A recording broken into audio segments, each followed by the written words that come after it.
저번에 소개드렸던 80대의 벽이라는 책을 많은 분들이 좋아해 주셨었는데요. 오늘은 80세의 벽을 쓴 저자 와다 히데키가 쓴 후속작 70세의 정답이라는 책을 준비했습니다. 70세는 뇌를 비롯한 몸과 마음의 절대적인 노화 분기점이라고 합니다.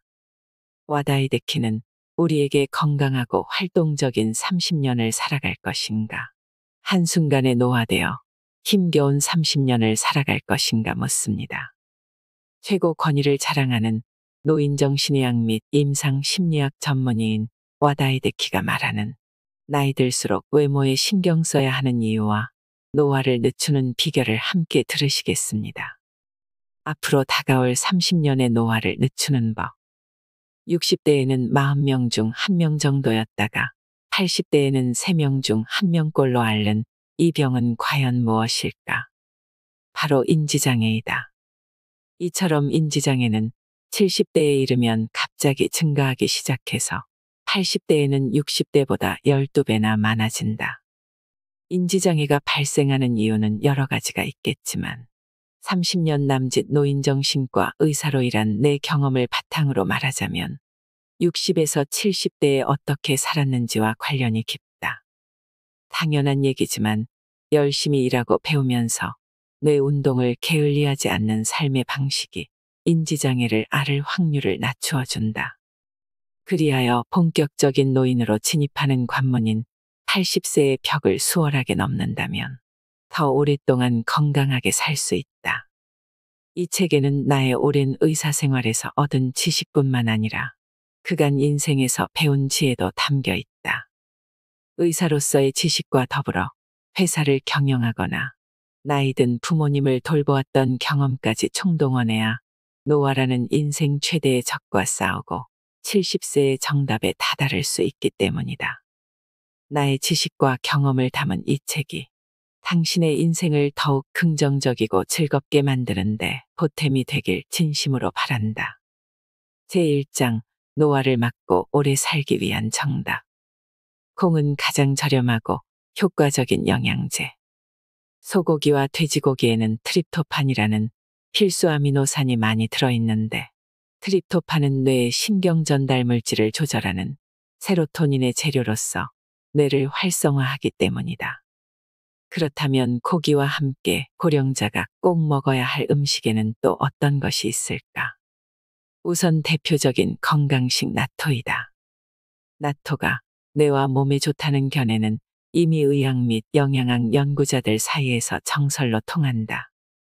양질의 식물성 단백질을 가장 효과적으로 섭취할 수 있는 식재료이기 때문이다.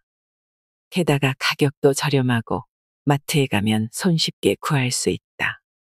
말하자면 나토는 가장 싼 영양제인 셈이다. 고령자들에게는 보통 하루에 체중 1kg당 1.2에서 1.5g의 단백질 섭취가 권장된다. 몸무게가 60kg이라면 70에서 90g을 먹어야 한다는 뜻이다.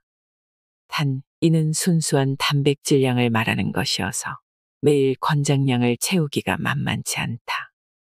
아침에는 계란, 점심에는 생선, 저녁에는 고기 하는 식으로 단백질이 든 식재료를 숙제처럼 챙겨 먹어야 겨우 채울 수 있는 양이다.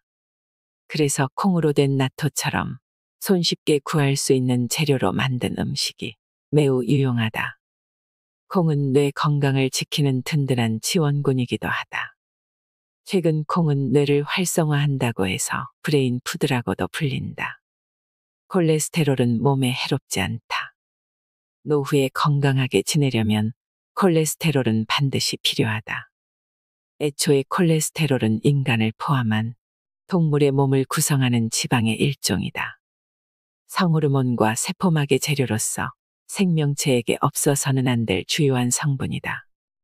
그뿐 아니라 뇌에서 세로토닌을 운반하는 중요한 역할을 맡고 있다. 콜레스테롤 수치가 높은 사람일수록 우울증에 걸릴 확률이 낮고 또 우울증에 걸리더라도 빨리 나을 수 있다. 또한 콜레스테롤은 남성 호르몬인 테스토스테론을 구성하는 재료이다. 더욱 놀랍게도 콜레스테롤 수치가 낮으면 암에 걸리기 쉽다는 연구 자료도 있다. 이는 면역세포를 구성하는 재료가 부족해지기 때문이다. 물론 콜레스테롤 수치가 지나치게 높으면 고콜레스테롤 혈증으로 동맥경화를 일으킬 위험도가 높아지는 것이 사실이다. 하지만 반대로 너무 낮아도 혈관이 약해져서 뇌졸중을 앓을 확률이 커진다.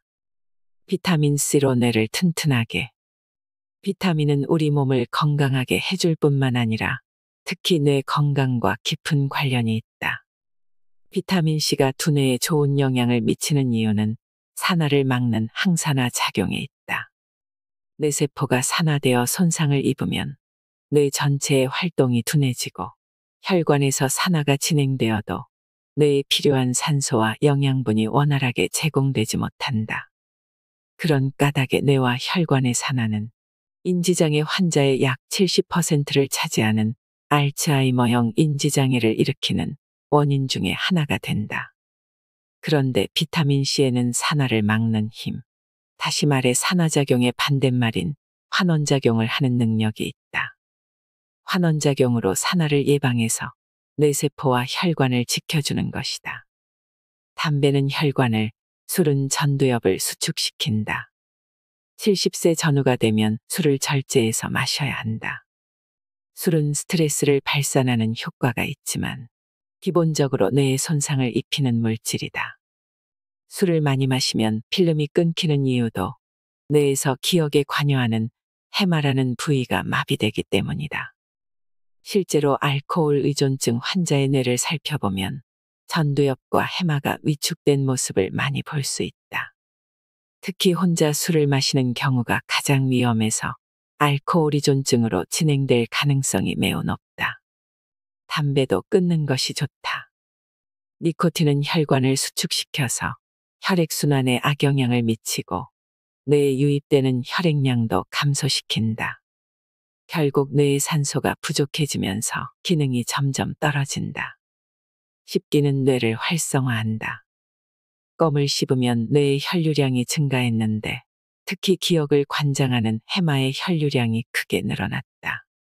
이는 우리가 음식을 씹을 때 사용하는 근육인 깨물근이 3차 신경을 통해 뇌와 이어져 있기 때문이다. 또 껌을 씹으면 치아를 감싸고 있는 치근막에도 압력이 전달되는데 이 역시 뇌와 이어져서 뇌를 자극하고 활성화한다. 따라서 반대로 건강하지 못한 치아는 인지장애를 일으키는 원인이 된다. 실제로 치아가 거의 없는 사람은 치아가 20개 이상 있는 사람에 비해 인지장애가 발생할 확률이 1.85배나 높다는 연구 결과가 있다. 또 알츠하이머형 인지장애 환자는 채소 섭취량이 적다고 한다. 이 때문에 건강하게 오래 살고 싶다면 돈이 많이 들더라도 틀니나 임플란트를 활용해서 치아 건강을 지켜야 한다.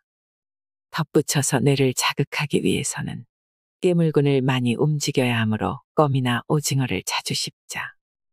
심심할 때 간식거리를 씹는 것만으로도 뇌 건강을 지켜낼 수 있다. 새끼 식사를 할 때에도 젊었을 때보다 더 많이 씹어먹는 습관을 들여야 한다. 이러한 작은 습관이 뇌의 노화를 막는다. 수면이 중요한 이유. 질이 좋은 수면이 노후 건강을 위해 매우 중요하다는 점은 더 이상 설명할 필요도 없다. 인간은 잘 자지 못하면 불행해진다. 질이 좋은 수면을 취하지 못하면 세로토닌과 같은 신경 전달 물질의 움직임이 둔해진다. 몸속 세포의 재생과 회복도 자는 동안 일어나기 때문에 잘 자지 못하면 면역력이 떨어진다.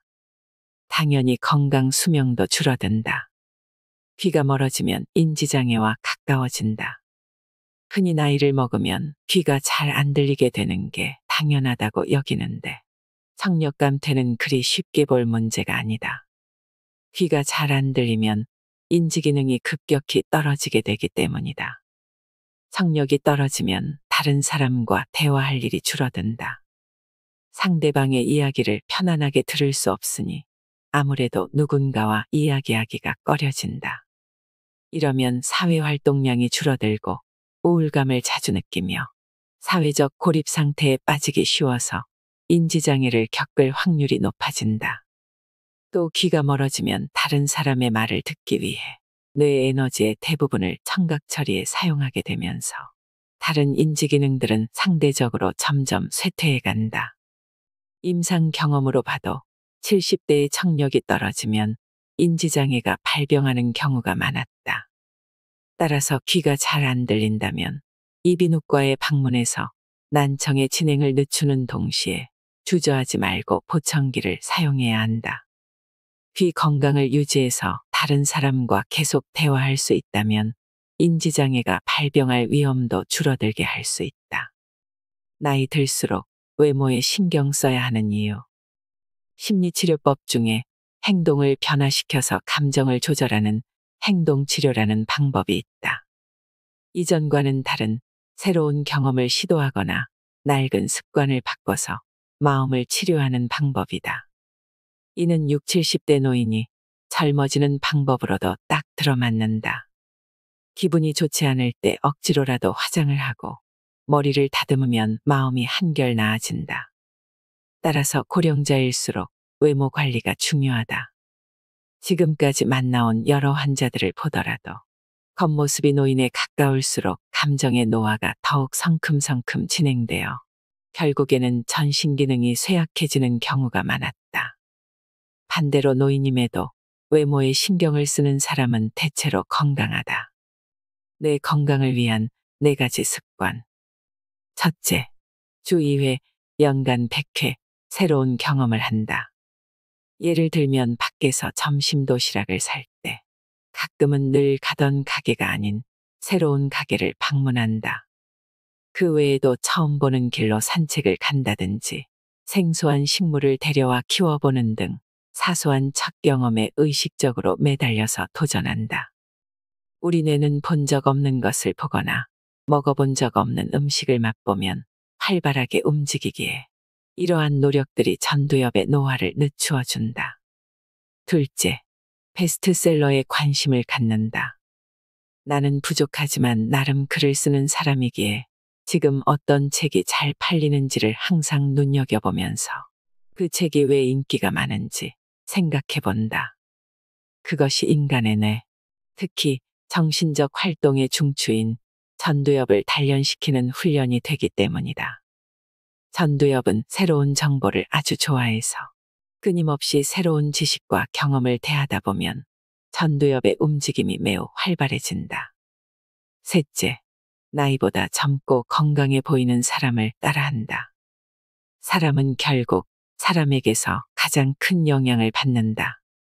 한번 주변을 살펴보자. 틀림없이 나이보다 젊고 건강해 보이는 사람이 있을 것이다. 나는 그런 사람을 만나면 행동을 잘 관찰해서 따라할 수 있는 부분은 따라하려고 노력한다. 넷째, 연초에는 스케줄 수첩을 산다. 노후에 필요한 것은 오늘 할 일과 오늘 갈 곳이라는 말이 있다.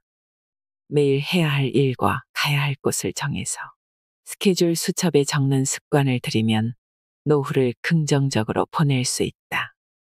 제2장, 건강한 뇌를 위한 정답. 기억력이 떨어지는 것은 나이 탓이 아니다.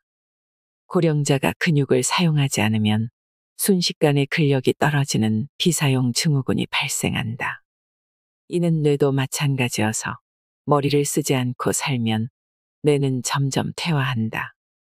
나이가 들면 을의 기억력이 떨어지겠거니 하고 받아들이는 사람이 많지만 과학적으로 밝혀진 바에 따르면 기억력은 뇌 기능상 75세 정도까지는 떨어지지 않는다고 한다. 급격히 떨어지는 쪽은 기억력이 아니라 기억하려는 의지이다. 평범한 상황에서는 청년층과 노년층의 기억력에 큰 차이가 없으나 나이 든 사람의 기억력이 더 나쁘다는 선입관을 심어주면 노년층의 의욕이 떨어지면서 기억력까지 저하된다는 뜻이다. 중년 이후에라도 이렇게 노력해서 무언가를 외워본 적이 있는가? 아마 드물 것이다. 기억하기 위해 노력하지 않는다면 기억력이 자꾸만 떨어지거나 외워도 금방 까먹게 되는 것은 지극히 당연한 일이다. 사용하지 않는 기억력도 당연히 쇠퇴한다. 뇌는 언제든지 발달할 수 있다. 뇌세포는 나이와 관계없이 언제든지 늘어날 수 있다. 이는 21세기에 들어와서야 밝혀진 새로운 상식이다. 그래서 박사는 택시 운전사와 일반인의 뇌를 비교 연구하기 시작했다. 그 결과 택시 운전사의 해마가 일반인에 비해 크게 발달했다는 사실을 알아냈다. 기억하고 기억한 내용을 끄집어내는 작업을 매일 반복하는 동안 해마의 신경세포가 늘어나면서 크게 발달하게 된 것이다. 결국 성인이 된 후라도 뇌세포는 훈련에 따라 충분히 발달할 수 있음이 밝혀졌다. 부정적인 자기암시는 기억력을 떨어뜨린다. 나이가 들면 인지장애를 앓지 않더라도 기억력이 점점 떨어지게 되는 이유는 크게 세 가지다. 첫째, 스스로 기억력이 떨어진다고 믿으면서 기억하려는 의지를 잃기 때문이다. 앞에서 설명했듯이 젊었을 때는 누구나 나름대로 뭔가를 기억하기 위해 애쓴다. 하지만 중장년이 되면 대부분 기억하려는 습관과 멀어지는데, 그래 놓고는 옛날에는 기억력이 좋았는데 하면서 과거를 그리워하며 나이 탓을 한다. 이러한 부정적인 자기암시는 백해무익하다. 기억력이 떨어지는 두 번째 이유는 극심한 스트레스에 있다. 노후는 인생 최대의 스트레스와 맞닥뜨리는 시기다. 배우자의 죽음, 각종 질환, 실업 등을 겪게 되기 때문이다.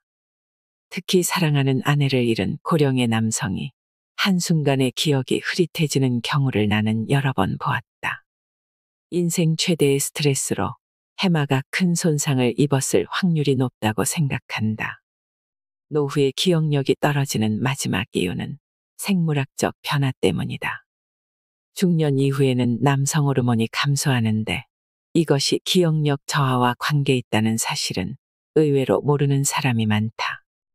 세로토닌의 감소로 우울증이라도 걸리면 주변에 대한 관심이 떨어지기 때문에 기억력이 급격하게 감퇴한다. 특히 노년성 우울증은 기억력 저하가 눈에 띄게 나타나서 인지장애로 잘못 진단받는 경우도 드물지 않다. 무슨 일이든 다 어떻게든 되는 법.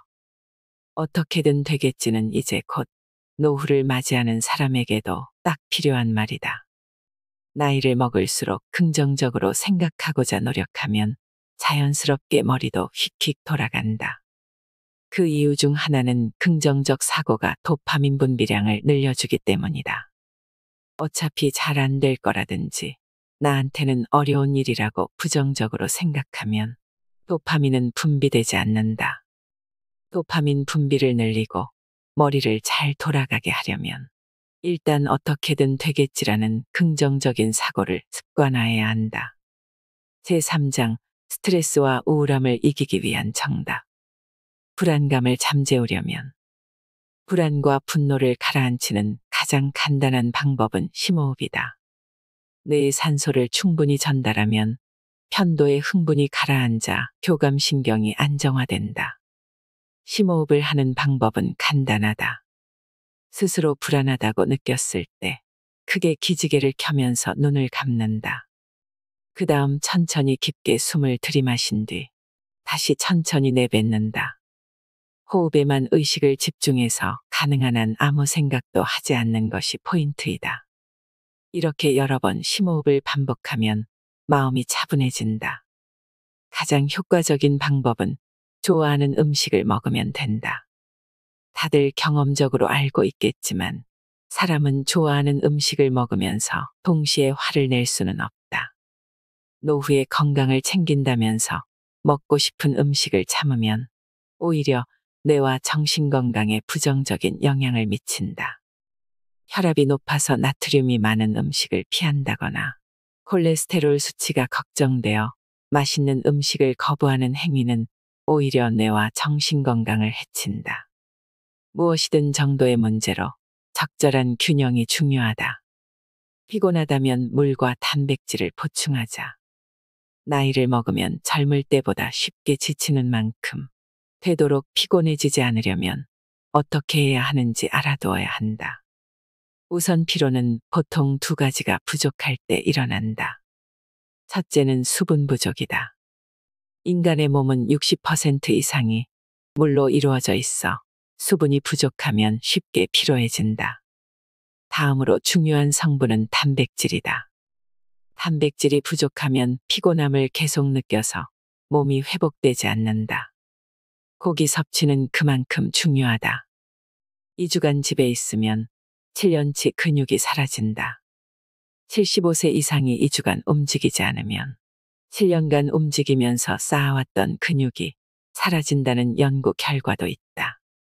근육이 소실된 탓에 넘어져서 골절상이라도 입게 되면 누군가의 돌봄이 필요한 상황으로 넘어가야 할 경우가 매우 많다.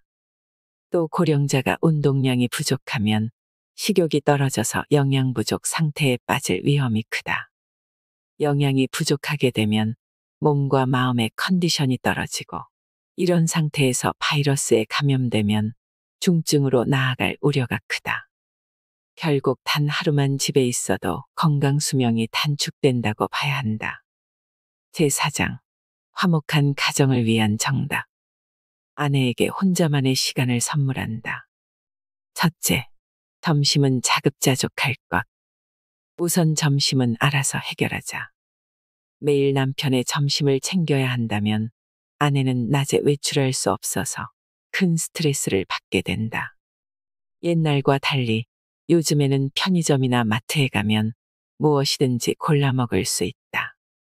점심 식사 가능하다면 아침 식사까지도 스스로 준비해서 먹는다면 원만한 부부 관계를 유지할 수 있다. 둘째, 집안일 분담하기. 노후에는 남편도 집에 있는 시간이 길어지므로 모든 집안일을 아내에게 맡길 명분이 사라진다.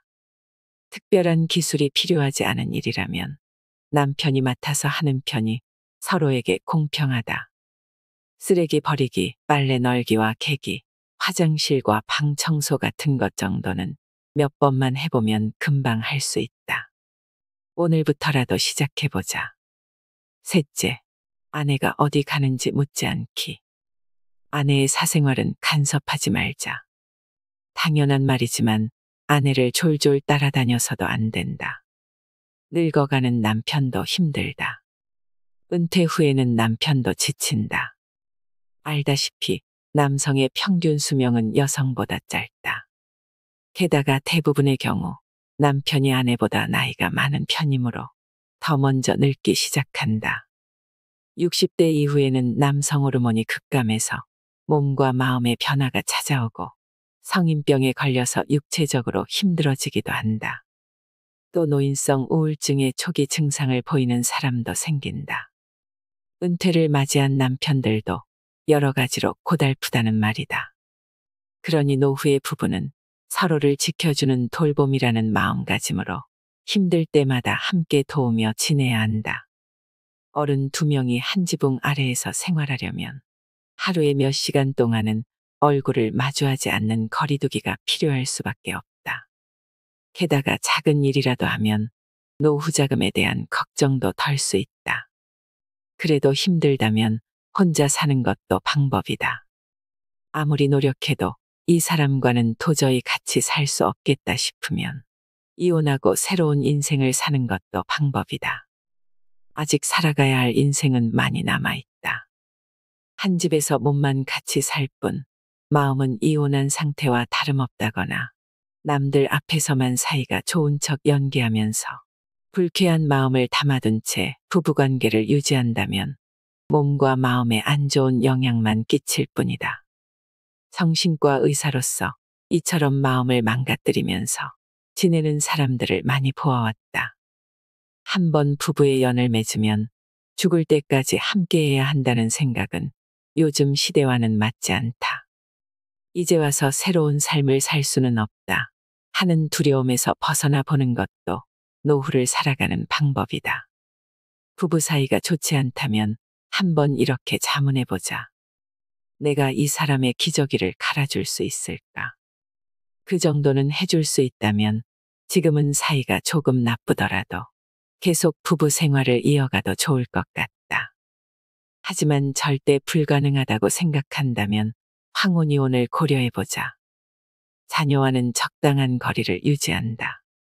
옛날에는 아이가 성인이 된 후라도 부모와 자식이 근처에 살면서 삶을 공유하는 경우가 많았다. 하지만 요즘의 부모와 자식은 되도록 멀리 떨어져서 지내는 편이 좋다. 자식들과는 1년에 몇 차례 서로 얼굴을 보는 것만으로 충분하다는 마음으로 너무 멀리도 가까이도 지내지 말자. 이는 아이들의 자립심을 키우기 위해서라도 꼭 필요하다. 가끔 환자들에게서 성인이 된 혹은 중년의 자식들에 관한 상담을 듣기도 한다. 주로 자식들이 가정폭력을 일삼거나 은둔형 외톨이로 지낸다는 내용이다. 이럴 때 나는 부모님이 개입할수록 상황은 더 나빠집니다. 자식들은 간섭하면 할수록 더 엇나간다는 점 가슴에 새겨두세요. 라는 뜻의 말을 전한다. 자식들이 다시 일어서길 바란다면 일단은 그대로 놔두어야 한다. 오랫동안 방 안에 처박혀 있는 자식에게 부모가 계속 밥을 차려준다면 상황은 결코 변하지 않는다. 밥을 주지 않아야 스스로 일어나서 편의점에라도 가게 마련이다. 인지장애의 징후들. 부모님이나 배우자에게 과연 어떤 증상이 나타났을 때 인지장애를 의심해야 할까? 우선은 지갑부터 살펴보자. 인지장애가 시작되면 물건의 값에 대한 감이 떨어진다. 과자 한 봉지를 사는데 1,000원짜리 지폐를 내고서는 돈이 부족하다고 하면 계산이 되지 않아서 그냥 10,000원짜리 지폐를 내고 만다. 이러면 지갑에는 거스름돈으로 받은 잔돈만 가득 찬다. 또한 같은 물건이 여러 개 있다면 인지장애 초기 증상이 아닌지 의심해야 한다. 물건을 사놓고도 깜빡하고 또 사오는 일이 잦아졌다는 뜻이기 때문이다. 부엌 한쪽에 좋아하는 과자가 지나치게 많이 있다면 이것도 한번 의심해 봐야 한다. 가족에게 존댓말을 쓰는 행위도 인지장애의 전형적인 증상이다. 인지장애가 진행되면 자식들에게도 존댓말을 쓰는 일이 늘어난다. 이는 위기 회피 능력 때문인데 상대방이 어떤 사람인지 잘 몰라서 신뢰를 범할 위험을 피하고자 존댓말을 쓰는 것이다. 위와 같은 증상들을 통해 인지장애가 시작됐다거나 진행 중이라는 느낌을 받았다면 어떻게든 가족을 설득해서 병원으로 데려가야 한다. 사전에 연명치료에 대한 의견 묻기. 나의 아버지는 2017년에 86세의 나이로 돌아가셨다. 아버지 입원 중 담당 의사에게서 아버지의 상태가 위중하니 호흡을 돕기 위한 관을 삽입해야 한다는 전화가 왔다. 나는 별다른 고민 없이 바로 허락했다. 일시적인 장치라고 생각했기 때문이다. 한번 기관 삽관을 하고 나면 자가호흡이 약해졌을 때 곧바로 인공호흡기를 달아야 한다는 사실을 나는 의사이면서도 알지 못했다. 결국 아버지는 아무런 말도 하지 못한 채 7개월을 보내다 가셨다. 환자에게 연명치료를 계속할 것인가는 굉장히 어려운 문제이다. 부모님의 정신이 온전하여 판단력이 있을 때 연명장치가 무엇인지 설명해 주고서 훗날 튜브로 음식을 주입하거나 인공호흡기 등의 장치를 달기 원하는지 여쭈어 미리 의견을 들어야 한다. 또한 이를 가족이나 형제들과도 공유해 두어야 만약의 사태에 대비할 수 있다. 제5장. 죽을 때까지 배우기 위한 정답. 80세의 벽을 넘기 위해서는 무엇보다 뇌가 건강해야 한다. 뇌를 단련하는 가장 좋은 방법은 공부이다. 공부는 뇌뿐만 아니라 몸과 마음의 건강을 유지해준다. 머리를 잘 쓰는 사람일수록 더 장수한다. 노후의 시간이 있다면 어떤 분야든 한 분야에 대해 공부해보길 추천한다. 그리고 노후에는 한 번쯤 버킷리스트를 써봐야 한다. 하고 싶은 공부의 목표뿐만 아니라 일이나 취미, 놀이에 관한 목표도 세워두어야 노후를 의미 있게 보낼 수 있다. 나도 환갑을 맞이했을 때 앞으로 20년 동안 하고 싶은 일을 적어봤다. 본격적인 노인으로 접어들기 전에 하고 싶은 일을 가시화해서 적어보았더니 몸에서 힘이 샘솟는 듯했다. 목표를 세울 때는 반드시 기간을 정해야 한다.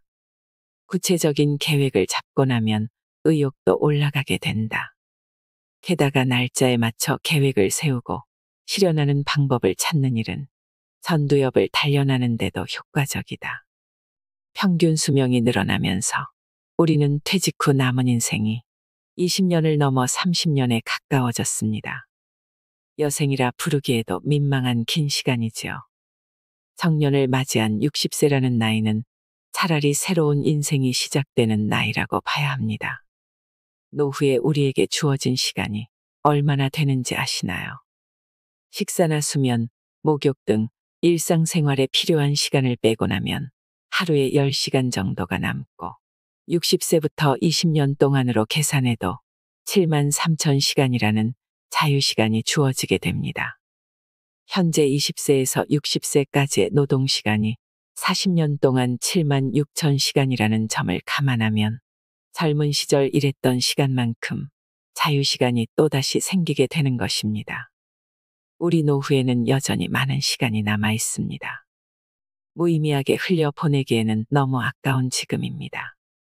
여러분은 남은 시간 동안 어떤 것을 이루고 싶나요? 이상으로 인생의 품격이었습니다. 하루하루 당신의 품격이 더 빛나길 바랍니다.